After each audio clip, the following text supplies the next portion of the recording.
A while back, I did a predictive analysis on Acid Spray and Leaf Tornado and what they might look like in Pokemon Go. Well, we have the stats now. We've actually had the stats for a while now, and I figured it'd be good to follow up that content with the real. So if this is your first time watching SwagTips, well, now you're going to become informed on just how good Acid Spray and Leaf Tornado are in trainer battles in Pokemon Go. If you're wondering why I got this Game Press article up in the background here, it's because I wrote it. And if you want to reference any of this information in text format, or you prefer reading instead of listening to a YouTube video, you can definitely check out this article. Link in the description to that. So as far as my predictions go, I predicted that Leaf Tornado would be bad, and it's quite terrible, so no surprises there. And as far as Acid Spray goes, it's not exactly bad, but it's definitely not what I thought it would be. What I predicted was that it was going to be like a power-up punch clone of sorts, where power-up punch increases your attack by 1 stage. This Acid Spray would be as fast and as good as power-up punch is, but would lower your opponent's defense by 1 stage. So it'd be like a little bit of a parallel. The real stats are actually shockingly different. Acid Spray has a steep 50 energy cost and only 20 damage, which is pretty insane. In fact, if I sort this here by DPE, damage per energy, you can see that Acid Spray is actually the second worst charge move in all of Pokemon Go, which is pretty ridiculous. There is a little silver lining to the Acid Spray. Not all is terrible here. Rather than decreasing your opponent's defense by 1 stage, it decreases their defense by 2 stages, which is actually pretty good. What a 2-stage defense drop means is that your neutral hits are effectively doing super effective damage given the multiplier. So if you are hitting an opponent that's resisting your attack, you'd be effectively doing neutral damage then. So a 2-stage defense drop is pretty significant. If you're unaware of buffing and debuffing moves, the buff and debuff effects will activate even if your opponent shields, so that's another good benefit here. And given the 20 base power, definitely would be a blessing if your opponent wasted their shield on this too. I think that's kind of like the side goal here with Acid Spray. So this all sounds pretty good, but the reason why I'm lukewarm towards Acid Spray as an attack, where I'm more like in favor of Power Up Punch being really good, is because of this steep energy cost. Yeah, 50 energy. That doesn't sound like a whole lot, but it is kind of a lot, right? 50 energy, definitely much more than 35 energy in terms of PvP speed. On top of that, the jump to 45 energy to 50 energy is actually a bit longer than the jump from like 40 to 45 per se. It takes you longer to bridge that 5 energy gap than it would otherwise. The reason for this is that the energy per duration of most fast moves is going to be 3 to 4.5. What that means is to get from 45 to 50, it's going to take 2 durations instead of 1, where going from 40 to 45 would only be 1 duration. A little math breakdown up here on the screen for you to help visualize what I'm trying to say here, and I hope that'll make it a bit more clear if you don't get what I'm saying. For example, if you're to have a 3 energy per duration fast move, which is pretty common in Pokemon Go here, then after 14 durations, you'd be at 42 energy. So then when you're at 15 durations, just 1 more duration, well, now you're at 45. To get to 50, it's going to take 2 more durations instead of 1. I know this sounds really nitpicky, but activation time is really big in success in PvP and like not being slow. The bridge from 45 to 50 is when you really start slowing down a lot. In comparison, the other stat boosting moves are all between 35 and 45 energy cost, which makes this the highest energy cost buff debuff move that we currently have in the game. So in my opinion, a little bit too steep for the benefit.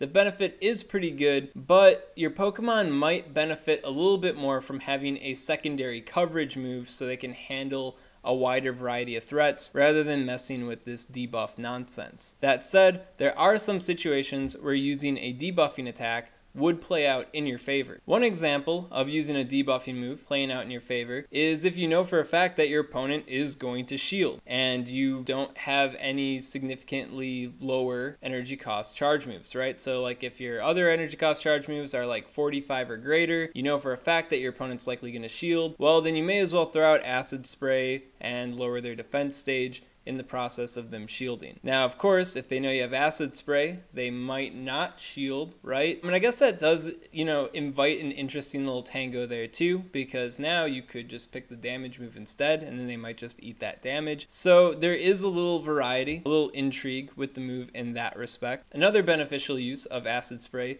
would be against a Pokemon that you're not going to beat, so you may as well cripple them. The argument though is that you might not be in this situation had you had a secondary charge move. Best way to kind of play out that scenario would be you already took out the Pokemon that your guy is meant to counter, and then you just kind of cripple the next Pokemon in that you're just like not meant to beat. As I just stated, the situation could always exist that if you had a different charge move other than Acid Spray, you could lay on some punishment to your opponent's next Pokemon. So it is a little bit nebulous which is going to be better for you. Do you want to use the debuffing move, or do you want to use another coverage move? Well, fortunately, there are some Pokemon where the choice isn't that difficult. One Pokemon that I feel makes pretty good use of Acid Spray is Tentacruel. And the main reason being is that its other charge moves, which is Hydro Pump, Sludge Wave, and Blizzard, all have really steep energy costs. Sludge Wave costs 65, and Hydro Pump and Blizzard cost 75. Pretty extreme in terms of energy cost. Because of that, Tentacruel's role in PvP has been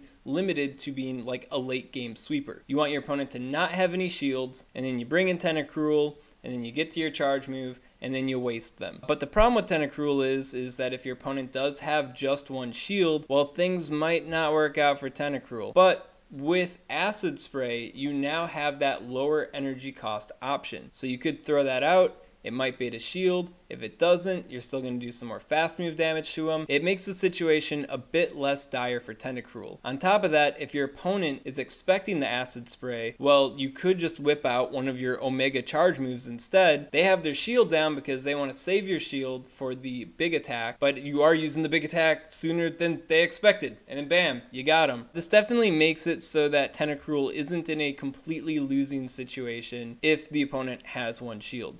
So I think that's a good thing for Tentacruel. I guess a way to look at this though, Acid Spray is good for Tentacruel more so than Tentacruel is good for Acid Spray. Like, it's not that Tentacruel's a good Acid Spray user, it's more so that Tentacruel just needed anything with a lower energy cost, and Acid Spray just happens to be that. At any rate, it works, and if it works, it works. Another cool thing about Tentacruel is that it's a poison water type Pokemon, and in the Great League, the best, most meta centralizing Pokemon out there right now is Power Up Punch Metacham. Fighting type damage, resisted. Ice Punch, resisted. So definitely works out for Tentacruel in that way too. I can't say for sure if it's like a for sure you definitely want it pick on your team, but it's definitely a respectable pick. And the Acid Spray makes it so that, the shield situation isn't a completely losing situation for Tentacruel. Another good Pokemon for Acid Spray is definitely Alolan Muk in the Ultra League. Not so much the Great League. I don't think Alolan Muk can really make it too well in the Great League in general. Maybe the Twilight Cup. In the Ultra League, pretty good. Why? Because Giratina is the ultimate master of the Ultra League. It's by far the greatest Ultra League threat, for sure a must-have on any competitive Ultra League team, and Alolan Muk, being a Dark-type Pokemon, can counter it. By the way, if you want some more information on Giratina and the Ultra League, link in the description to my Giratina analysis. It's back in the raid pool right now. You might want to stock up for it's the Ultra League Pokemon, and really good Master League too. Alolan Muk. Ultra League counters it. And the way that it counters it is through using Snarl and Dark Pulse. So you're just trying to spam that Dark Pulse damage so you can beat down Giratina faster than it can beat you down. But with Acid Spray in the mix, it kind of gives you another route to taking down the Giratina. You'll still be using Snarl because it's Dark type, good energy gains, but then you throw out the Acid Spray. And when you throw out the Acid Spray, not only will your subsequent Dark Pulses do even more damage to Giratina, but now your Snarls are doing really good damage to Giratina. Between those two situations going on, you could very easily close out the fight with Snarl damage and then have an Acid Spray at the ready for your opponent's next Pokemon. Thus, completing the ideal life cycle of an Acid Spray user, which is to Acid Spray the Pokemon that comes in after the Pokemon they just beat. So you beat the guy you're meant to beat, and then you cripple the next one in so the rest of your team can finish it out. So yeah, in the Ultra League, I feel Alolan Muk definitely fulfills that role pretty well. And the third and final Pokemon that I feel makes really good use of Acid Spray is Victreebel. And the main reason why Victreebel does well with it is because Victreebel has only one mission, and that is Razor Leaf spam. Razor Leaf is pretty freaking wild. This is the PvP fast move chart, and right now I have it sorted by power by duration. So the best damage dealing fast moves in all of PvP. And Razor Leaf sits at the top at a disproportionate 5.5 power per duration, which is insane. Like the next highest thing is 4. That's 1.5 higher. And that sounds like a little bit, but man, in PvP, that's quite a bit. It's quite a bit. So Razor Leaf, pretty dang busted. Now you can see here that there is the measly 2 energy per duration energy gains. Not too hot there, but Victreebel doesn't care about using charge moves. All that Victreebel wants to do is use Razor Leaf. So because of that, Acid Spray fits really well in Victreebel's kit. Your opponent resists Razor Leaf, well then Acid Spray him. Now they don't. Your opponent is neutral to Razor Leaf, Acid Spray him. Now they're weak to it. A lot of the key targets that Victreebel and Razor Leaf users in general are meant to take out, they don't even get to their charge moves. But Victreebel could have the charge move ready for what? The next Pokemon in.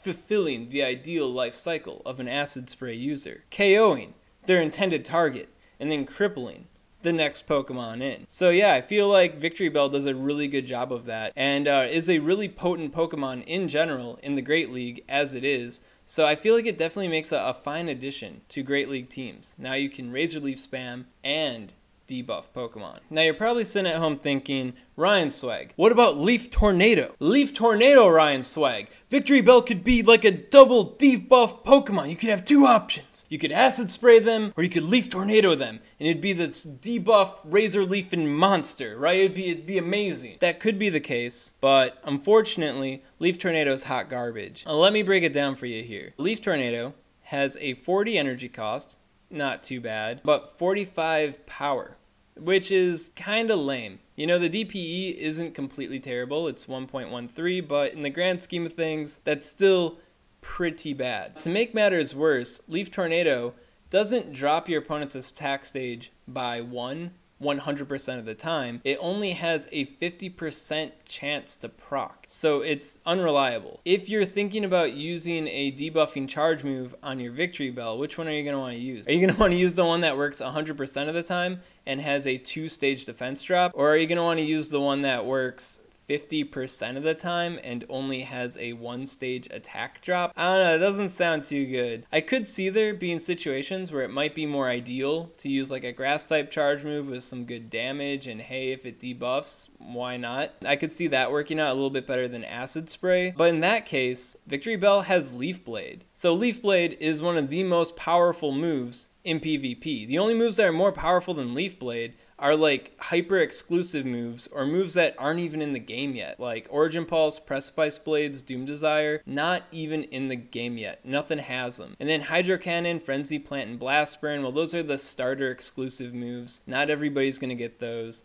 They have to be a little bit better. We get it. So when you strip all of this fancy stuff away, and you're left with what any other Pokemon can learn, Leaf Blade is literally the best move in PvP. You know, sans the exclusive moves, right? 35 energy cost for 2.00 DPE. Nothing beats that, aside from exclusive moves, but still, nothing beats that. A good parallel to this is Sceptile's Community Day. It got Frenzy Plant, and in my live stream, I was advising people, yeah, if you want to use Sceptile in PvP, you probably just want to stick with Leaf Blade, because Leaf Blade's already super good. 35 energy cost, 70 damage, 2.00 DPE. So if you're sitting at home and you're thinking, man, Leaf Tornado, no. You know what Leaf Tornado is? Leaf Tornado is John Hankey cucking you out of another charge TM because there's another thing they can roll for that's not Leaf Blade or Acid Spray. That's what Leaf Tornado is. It's garbage, it sucks, it's gonna waste your charge TMs, it's a bad move. You might be thinking, well, Ryan Swag, what about Shiftry? Shiftry also gets Leaf Tornado. Well, newsflash, y'all. See this? This is Leaf Blade.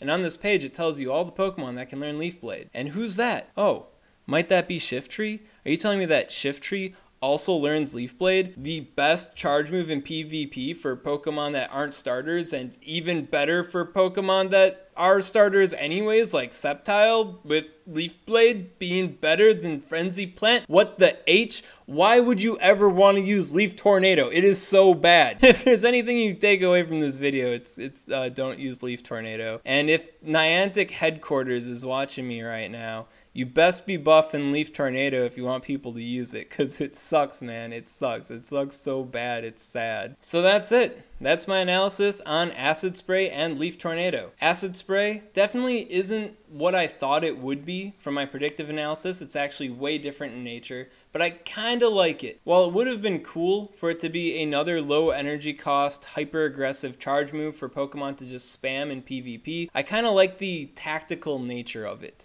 where you want to use it and you want your opponent to shield because that's like even more of a benefit for you. And it's got the dramatic 2-stage defense drop to, like, you know, parallel with its really high energy cost. I just feel it'd be a lot better if it was a 45 energy cost rather than a 50. I know that's nitpicky and I know that's not the reality we live in, but it is what it is. And it's still a good move for some select Pokemon. Like Tentacruel benefits from it, Victreebel and Alolan Muk in the Ultra League definitely benefits from it. But as far as the other Pokemon that get it go, I can't say for sure if it's a move they want to have. For example, Quagsire has Mudshot, which is one of the highest energy gaining fast moves in PvP. Does it want to use Acid Spray, or does it want to use one of its coverage moves? Stone Edge and Earthquake have near perfect synergy with each other for just hitting everything in Pokemon. Do you want to trade one of those attacks to use Acid Spray instead? Will that work out for you?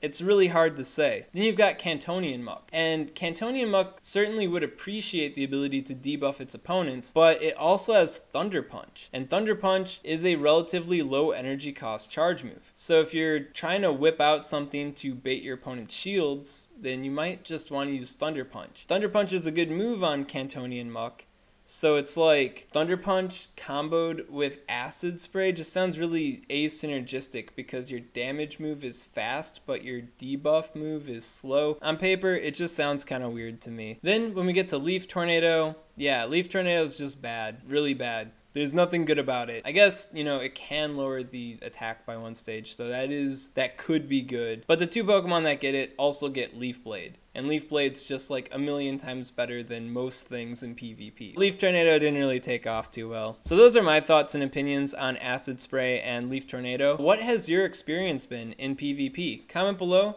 let me know what's up. Maybe there's some secret finesse to Acid Spray or maybe Leaf Tornado, even though I'm pretty sure Leaf Tornado is garbage. But maybe there's some hidden swag to these attacks that I'm currently unaware of. Learn us up in the description. And as always, if you like this content and you want to see more like it, well then make sure to subscribe to SwagTips.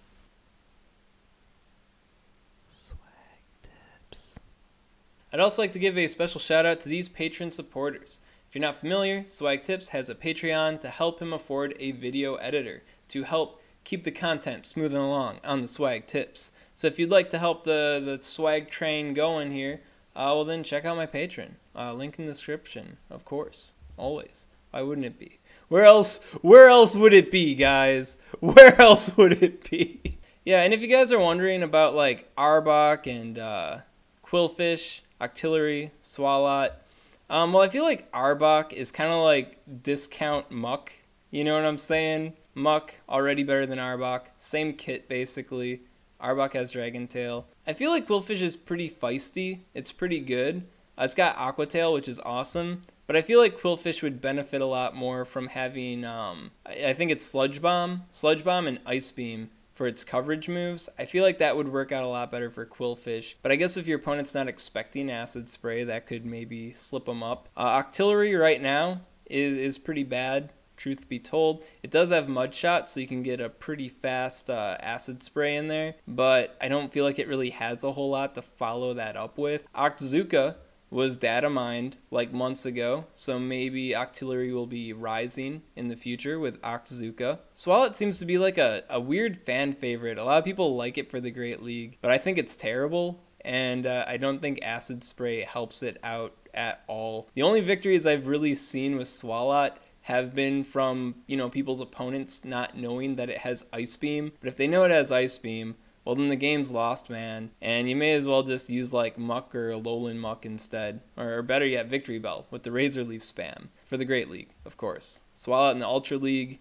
I've never heard of that. I don't think anybody's bold enough to do that one. And then as far as Leaf Tornado goes, originally Tropius was supposed to get it too, but then they nicked that moments after the announcement.